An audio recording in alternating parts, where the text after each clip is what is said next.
नमस्कार, मैं निकिता और आप देख रहे हैं सी न्यूज भारत। वक्त हो चुका है न्यूज बुलेटिन का, जिसमें हम जानेंगे कहां शासन प्रशासन की लापरवाही बयां करती बस स्टैंड की दुर्दशा, कहां पुलिस ने अवैध शस्त्र फैक्ट्री का किया भांडाफोड़, कहां गुरु नानक जयंती के शुभ अवसर पर भीषण गर्मी में राहगीरों को पिलाया गया शरबत। ऐसी ही तमाम खबरों पर विस्तार से करते हैं चर्चा। ये दमोह है। ऐसा नज़ारा शायद ही आपने देखा होगा। यह है दमोह का एकमात्र बस स्टैंड जो अपनी दुर्दशा की खुद तस्वीर बयां कर रहा है। यहाँ लोगों को ना तो अपना सिर छुपाने की व्यवस्था है, न साफ पानी की व्यवस्था। चारों ओर गंदगी फैली है और लोग खुले में दैनिक क्रियाएं कर रहे हैं। यहाँ नगर पालिका द्वारा बनाए गए मूत्रालय भी खराब हालत में हैं। यहाँ सफाई के नाम पर कोई भी काम नहीं किया जाता। और बात तब है कि यहाँ के जनप्रतिनिधि भी मौन साधे हुए हैं। अब देखना होगा कि दमोह का प्रशासन और दमोह के जनप्रतिनिधि कब तक इस ओर ध्यान देते हैं। दमोह से सीनू संवाददाता अभिनव की रिपोर्ट। कासगंज पुलिस को बड़ी सफलता हाथ लगी है। पुलिस ने अवैध शस्त्र फैक्ट्री का भांडाफोड़ किया है। पुलिस ने 2 असलाहा तस्करों को गिरफ्तार किया है। पुलिस ने मौके से 10 अवैध तमंचे बने हुए 6 कारतूस भारी संख्या में तमंचे बनाने के उपकरण बरामद किए हैं। पटियाली व एसओजी टीम की संयुक्त कार्यवाही में ये सफलता हाथ लगी है। कोतवाली पटियाली क्षेत्र के भरगैन कस्बे में चल रही थी अवैध शस्त्र फैक्ट्री। ये क्या कुछ कार्रवाई कहाँ सर? थाना क्षेत्र पटियाली में भरगैन क्षेत्र में एक अवैध तमंचों की फैक्ट्री चलने की सूचना एसओजी टीम को मुखबिर द्वारा प्राप्त हुई थी। सूचना पर विश्वास करते हुए एसओजी टीम और थाना पुलिस की संयुक्त टीमों का गठन करके वहां पर दबिश के लिए भेजा गया था। उस जगह से 2 व्यक्ति, एक का नाम मुशीर अहमद पुत्र अली मोहम्मद और दूसरा आनंद पुत्र पन्नाला ने दोनों को गिरफ्तार किया है। इन्हीं का वो मकान था जिसमें ये कार्य जो है वो चल रहा था।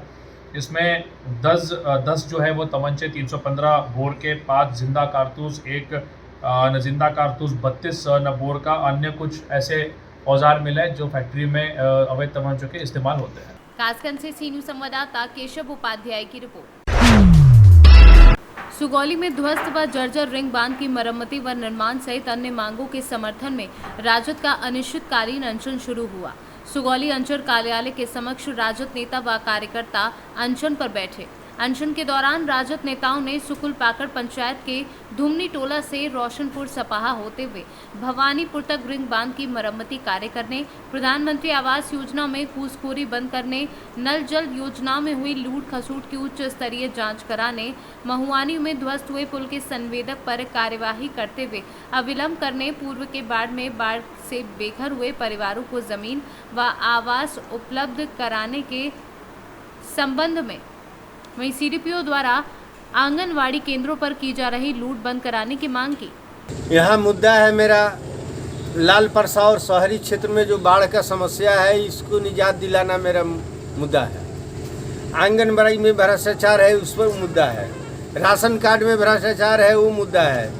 आपको बेघर हुए लोग, जो बाढ़ में जो बेघर हुए लोग, जिनका कटाव हुआ, जिसका घर ध्वस्त हो गया, उसको आज तक इंदिरा आवास नहीं मिला, मुद्दा वो है।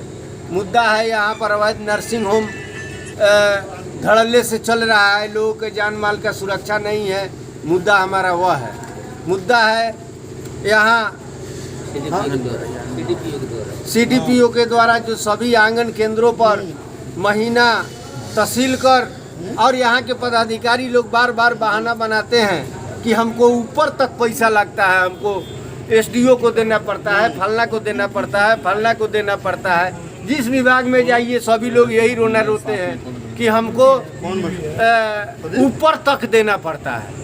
तो ये ऊपर तक देना जनते सबसे कमजोर है, जिसको मैंने जिसके खून को सिरिंज से बाढ़ से निजात दिलाने के लिए तो जीता जागता समस्या है। लाल परसा धुमनी टोला का बांध है, दाखिल खारिज है, आंगनबाड़ी में समस्या है, प्रधानमंत्री इंदिरा आवास योजना में घूसखोरी है, अवैध नर्सिंग होम है। उसके बाद जो है महुआनी में जनता चौक से करमवा जाने वाले महुआनी में जो ध्वस्त पुल है, उसका संवेदक पर अभी तक कोई कार्रवाई नहीं हुआ, उसका पुनर्निर्माण है। यही सब 10 सूत्री मांग है हमारा। लेकिन प्रथम समस्या है सुगौली को बाढ़ से बचाने के लिए, बाढ़ से निजात के लिए लाल परसा के धुमनी टोला में बांध, रिंग बांध की दोनों तरफ नगर हो और पंचायत हो, जिससे इस समस्या से, उस बांध से कम 10 से 12 पंचायत का ये समस्या है उससे निजात मिल सकता है, रिंग बांध की मरम्मती हो जाए। क्या लगता है जिस प्रकार देखा जा रहा है जो मौसम जो है अब नज़दीक आने वाला है, तो क्या लगता है कि बांध की मरम्मत हो पाएगी? हम लोग तो 23/5/2022 से ही अपना प्रयास धारणा के माध्यम से हम लोग अवगत कराते आ रहे हैं, सचेत कर रहे हैं पदाधिकारी को, लेकिन कान में तेल डालकर जू नहीं रंग रहा है। प्रखंड से लेकर जिला के पदाधिकारियों को, उन लोगों को जगाने का हम लोग काम करते हैं। अगर ये लोग सजग नहीं हुए, 15 जून से बांध में अगर कार्य नहीं हुआ, बांध की मरम्मती नहीं हुई, तो इसके लिए हम लोग जन आंदोलन करेंगे। क्या नाम हो सर? अफरोज आलम, प्रधान महासचिव राजद सुगौली। देखिए, हमारे पार्टी के जो भी वफादार कार्यकर्ता लोग हैं वो पिछले सप्ताह में धरना का कार्यक्रम किया गया था 10 सूत्री मांग के संबंध में किया गया। उसके बाद भी उस पर कोई कार्रवाई नहीं हुई। अभी हमारा अनशन हमारे 5 पदाधिकारी जो यहाँ के हैं, अध्यक्ष हैं अरविंद यादव जी, प्रधान महासचिव अफरोज आलम, पूर्व प्रखंड अध्यक्ष अफरोज अंसारी, प्रधान महासचिव ये आपको मीडिया पर हमारे दीपक कुमार मिश्रा, अल्पसंख्यक के जो हमारे जिला के नेता हैं खुड्डू बाबू, वो ये 5 आदमी मिलकर हमारा लोग बैठा है। हम लोग इसमें सहयोग में हैं और जब तक हमारी मांग पूरी नहीं होगी तब तक हमारे जितने पदाधिकारी लोग बैठे हुए हैं वो लोग आंदोलन।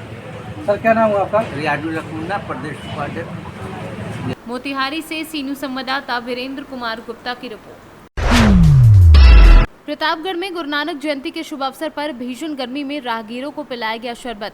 कटारी गांव शांति नगर जा संदीप गुप्ता द्वारा शरबत पिलाकर पुण्य कमाया गया। राहगीरों बच्चों को रोककर शरबत पिलाया। वहीं संदीप गुप्ता ने बताया कि गुरु नानक की जयंती के उपलक्ष्य में शरबत पिलाया गया है। प्रतापगढ़ से सीनू संवाददाता रोहित जायसवाल की रिपोर्ट।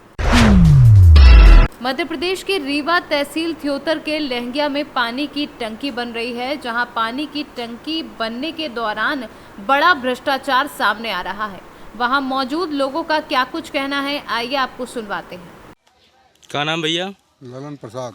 अच्छा, यहाँ पर टंकी का काम कैसा चल रहा है? बढ़िया चल रहा है साहब। हाँ, ये जो बालू रखा है जी, तो कौन सा बालू लग रहा है आपको? जी ये दाहिने साइड वाला बालू लग रहा है। हाँ। इसको पीछे वाला बालू हम रिजेक्ट करिए है। हाँ, इसको हटवाएं क्यों नहीं? अब वो ठेकेदार हटवाए चाहे साहब वो नहीं हटवाए, वो हमारा काम थोड़ी है। वो गिरा दिए हैं तब तक पड़ा हुआ है। यहाँ पर मसाला कितने का बन रहा है? 8 का मसाला बनता है साहब, 8 बालू, हाँ। 1 बोरा सीमेंट, हाँ 8 गिट्टी। हाँ। गिट्टी कितने प्रकार की है?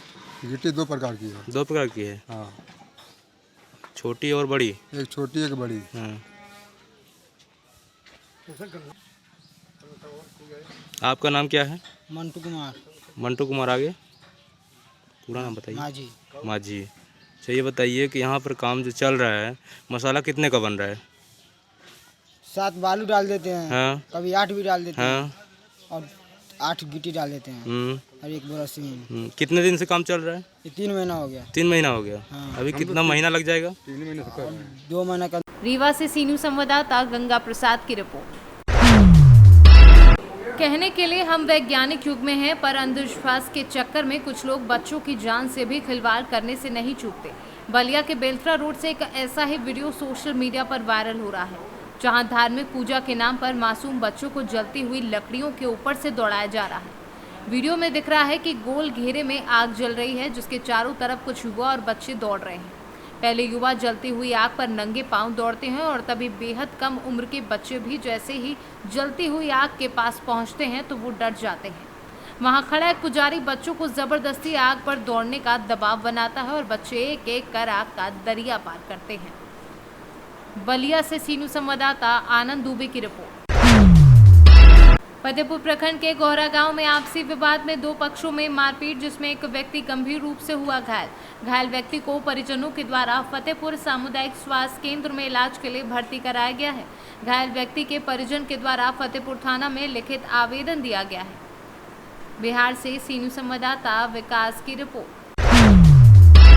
गरियाबंद पुलिस अधीक्षक JR ठाकुर के निर्देशन में अतिरिक्त पुलिस अधीक्षक चंद्रेश सिंह ठाकुर एवं अनुविभागीय अधिकारी पुलिस मैनपुर अनुज कुमार के पर्यवेक्षण में गरियाबंद जिले में अवैध कारोबारियों के खिलाफ लगातार कार्यवाही जारी है, जिससे जिले में लगातार अभियान चलाकर हीरा तस्करों, अवैध शराब बिक्री, गांजा विक्रेता एवं जुआ सट्टेबाजों पर नकेल कसी है। गरियाबंद जिले में पहली बार 745 नग हीरा, जिसकी कीमत लगभग 50 लाख रुपए 2 आरोपी हीरा तस्करों को जब्त कर कार्यवाही की गई है।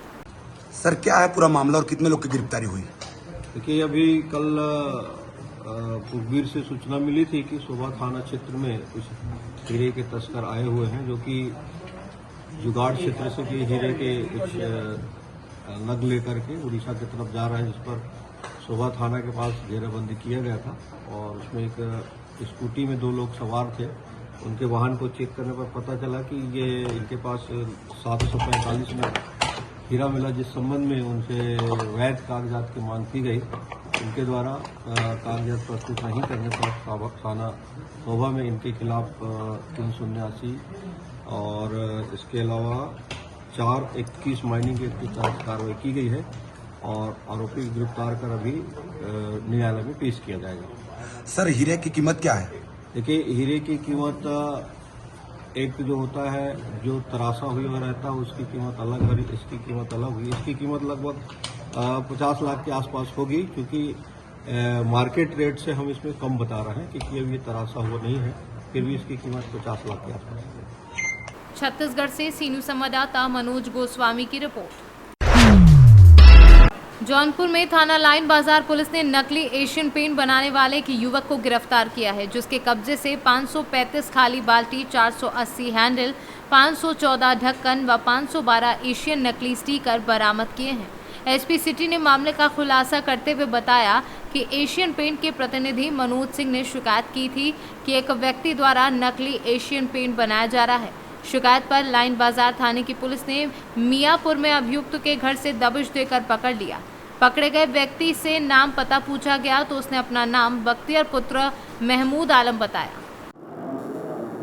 ये एशियन पेंट के प्रतिनिधि हैं श्री मनोज कुमार सिंह, और थाना लाइन बाजार में आके तहरीर दी कि एक व्यक्ति द्वारा नकली पेंट बनाया जा रहा है। इस पर थानाध्यक्ष लाइन बाजार द्वारा तत्काल एफआईआर पंजीकृत किया गया और पंजीकृत करने के बाद जो वादी थे, जो कि कंपनी के प्रतिनिधि थे, उनको ले जाके जब छापा मारा गया उक्त जगह पे, तो वहाँ पे भारी मात्रा में चीज़ें बरामद हुई हैं, जिसमें 535 खाली बाल्टी एशियन पेंट की, 480 हैंडल है, 514 ढक्कन है और 512 अदद नकली स्टिकर है एशियन कंपनी के। इस संबंध में अभियुक्त को गिरफ्तार किया गया है, भारी बरामदगी हुई है, अन्य विधि कार्रवाई की जाएगी। ये इस पेंट को कहाँ भेजते थे, इसकी जाँच कर ये अभी जाँच का विषय है, जाँच चल रही है, क्योंकि ये भी कल ही गिरफ्तार हुए हैं और इसमें विवेचना जारी है। जैसा भी होगा आपको बताया।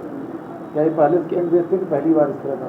और जैसे मैंने कहा कि विवेचना जारी है, इनसे पूछताछ हो रही है। अब चूँकि पहली बार पकड़े गए हैं, भारी मात्रा में बरामद हुई है, इसमें संभावना है कि और लोग भी शामिल हों। जैसा भी होगा आपको बताया। जौनपुर से सी न्यूज संवाददाता प्रवीण कुमार की रिपोर्ट। विद्यालयों को योगी सरकार ने डिजिटल करने के लिए एक और अच्छा कदम बढ़ाया है। सरकार की नई गाइडलाइन विद्यालयों को दे दी गई है, जिसकी जानकारी सरकारी वेबसाइटें और अधिकारियों द्वारा विद्यालयों को दी जा रही है। तो वहीं छुट्टियां होने के कारण बच्चों की ईमेल कलेक्ट करने की भी समस्या आ रही है। बता दें कि कुरावली के लल्लू सिंह इंटर कॉलेज में नोडल अधिकारी राकेश यादव की अध्यक्षता में विद्यालयों की बैठक बुलाई गई थी, जिसमें नोडल अधिकारी ने शिक्षकों को सरकार द्वारा नई गाइडलाइन को पूर्ण कर सरकारी वेबसाइट पर अपलोड करने का आग्रह किया और बताया कि अब विद्यालयों को ऑनलाइन क्लास हो या बच्चों को सूचना देना हो, इसके माध्यम से आसान हो जाएगा। नाम क्या है आपका? समरिजार, मैं मौलाना आज़ाद गर्ल्स इंटर कॉलेज से हूँ। जी, अभी लल्लू सिंह में जो ये नोडल अधिकारी द्वारा विद्यालयों की मीटिंग बुलाई गई थी, क्या उद्देश्य था इसका? नोडल अधिकारी द्वारा जो मीटिंग ली गई है, उसका मेन उद्देश्य था सभी स्कूलों की वेबसाइट बनवाना और उसको हमारी क्षेत्रीय कार्यालय मेरठ की वेबसाइट पे सभी कॉलेज को एक ही लाइन पे लेके आना। बच्चों की ईमेल आईडी भी बनवाई जा रही है, ये इसी का हिस्सा है क्या? बिल्कुल जी, बच्चों को सभी को सबसे बोर्ड का सीधा कम्युनिकेशन हो और आगे चल के उनकी ऑनलाइन स्टडी में भी कोई परेशानी ना आए, इसलिए ये सबकी ईमेल आईडी जनरेट करवाई जा रही है। अच्छा, ये अभी जो मीटिंग हुई तो आपको कोई परेशानी का सामना करना पड़ रहा है ये सब कलेक्ट करने में? जी बिल्कुल, क्योंकि स्कूल की छुट्टियां हो चुकी हैं और इस वक्त बच्चे अपने घर पे भी नहीं, रिलेशंस में गए हुए हैं, इसलिए ये सबसे बड़ी समस्या यही है, बच्चों की ईमेल आईडी कलेक्ट करना। तो इसके लिए आप क्या कर रहे हैं? इसके लिए जैसे भी हो रहा है कांटेक्ट कर रहे हैं, हर तरीके से भागदौड़ कर रहे हैं और हमारे सबसे ज़्यादा नोडल अधिकारी भागदौड़ कर रहे हैं, जो सभी कॉलेजेस को एक लाइन में करके और काम करवा रहे हैं। सभी कॉलेजेस अपने अपने स्तर से कार्य कर रहे हैं। ये लल्लू सिंह इंटर कॉलेज में अभी विद्यालयों की मीटिंग हुई है, क्या पर्पस था, किस उद्देश्य से मीटिंग बुलाई गई है? ये माननीय मुख्यमंत्री जी के द्वारा जो निर्धारित 100 दिवसीय कार्य योजना जो तैयार की गई है माध्यमिक शिक्षा में, उनकी समीक्षा के लिए हम लोग यहाँ आज एकत्र हुए थे, जिसमें माध्यमिक शिक्षा परिषद की जो वेबसाइट है उस पर एक वेब पेज तैयार किया जा रहा है। बच्चों की सभी की मेल आईडी, उनके मोबाइल नंबर जो है अपलोड किए जा रहे हैं। शिक्षकों के और प्रधानाचार्य के मोबाइल नंबर और उनके जो है ईमेल आईडी उस पर अपलोड की जा रही है। इन सभी बिंदुओं पर हम लोग यहाँ समीक्षा की। क्या इसका फ़ायदा है और क्या इससे आगे प्रोन्नति विद्यालयों को मिलेगी? इससे फ़ायदा एक तो ये है कि अब हमारा जो अभी जून में रिजल्ट आने वाला है वो बच्चों की ईमेल आईडी को शासन भेजना चाह रही है, जिससे बच्चे जो है अपने व्यक्तिगत ईमेल आईडी पे अपने रिजल्ट को देख सकें। और जो सूचनाएं हमारी आदान प्रदान होती हैं शिक्षा में, जो हम लोग विद्यालय में कार्य करते हैं, तो इस ईमेल आईडी के माध्यम से बच्चों से जुड़ सकें। मुख्य सूचनाएं क्या हैं जो विद्यालयों को ज़रूरी भेजनी है हर हाल में? मुख्य सूचनाओं में एक तो अपना वो वेब पेज तैयार करें, अपने विद्यालय वेबसाइट बनाएं, बच्चों की ईमेल आईडी और मोबाइल अपडेट कर लें, शिक्षकों के मोबाइल हैं वो उसमें दर्ज कर दें, ईमेल आईडी बना लें। हर विद्यालय में जो बायोमेट्रिक की व्यवस्था हो जाए, वाईफाई की व्यवस्था हो जाए, जिससे जो है नियमित उपस्थिति जो है सुनिश्चित की जा सके। क्या कार्य में कुछ बाधाएं आ रही हैं क्या? हाँ, कार्य में कुछ बाधाएं आ रही हैं, लेकिन जो है हम लोग आपस में विचार विमर्श करके उन बाधाओं को दूर करते हुए शासन की मंशा के अनुसार निश्चित समय में कार्य को पूर्ण करने का प्रयास कर रहे हैं। मैनपुरी से सी न्यूज़ संवाददाता जाजिब उमर की रिपोर्ट। फिलहाल के लिए न्यूज़ बुलेटिन में बस इतना ही। देश और दुनिया की तमाम खबरों के लिए देखते रहिए सी न्यूज़ भारत।